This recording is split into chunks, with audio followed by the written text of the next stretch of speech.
this is Charlene. We are going to read this word problem, convert it to English words, and find the answers. So we first of all need to read it. The sum of 3 consecutive odd integers is 93. So of course sum means plus. You're going to have 3 different numbers. They're going to be in a row because consecutive means in a row. The word is means equals, and they're going to be equal to 93. So we're going to have 3 numbers, and they're going to be odd. So just to think about it first, let's think about 3 odd numbers. So 1 plus 3 plus 5. Those are 3 odd numbers, and they are being added. But we actually do not know what our first number is. So our first number, we're actually going to call x. So let's think about that the 1 eventually is going to be x. But if we think about how do we get from one of these numbers to the next one, well, I get from 1 to 3 by saying 1 plus 2. And I get from 1 to 5 by saying 1 plus 4. So if my 1 is equal to the x, then down here that would be x plus 2 would get me to the next odd number. Let's make sure that looks more like a 2. There we go.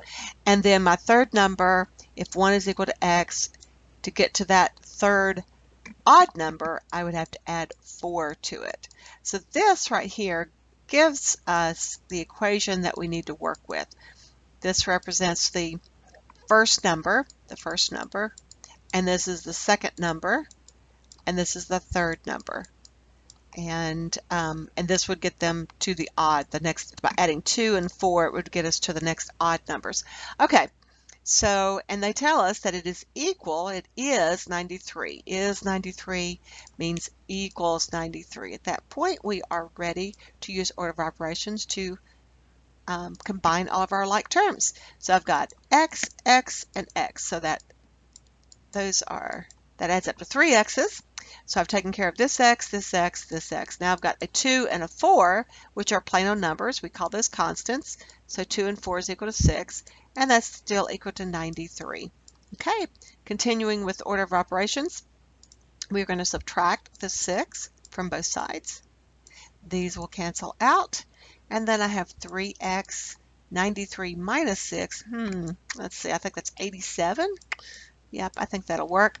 And then, of course, at this point, we want to divide out the 3, because that 3 is being multiplied times that x. So we're going to divide it out. And, of course, if we want to not tax our brains too much, let's go ahead and use our handy-dandy calculator. So 87 divided by 3 is equal to 29. Alrighty then. So that means x is equal to 29. Well, x represented our first number. So that means our first number is going to be equal to 29. And they are odd numbers, so that means our second number I'm going to add 2 to. So 29, 30, 31. And the third number in a row of odd numbers would be 31, 32, 33. And of course I can double check that. I can add all those up and see if they do indeed add up to 93. Let's see, open that back up. There we go. Okay, so we've got 29 plus 31 plus 33, and that indeed adds up to 93. Those all add up to 93, so therefore these are my 3 consecutive odd numbers and the solution to my word problem. Hope that helps. Click on the like button, subscribe to our channel, and we'll see you back soon. Thank you.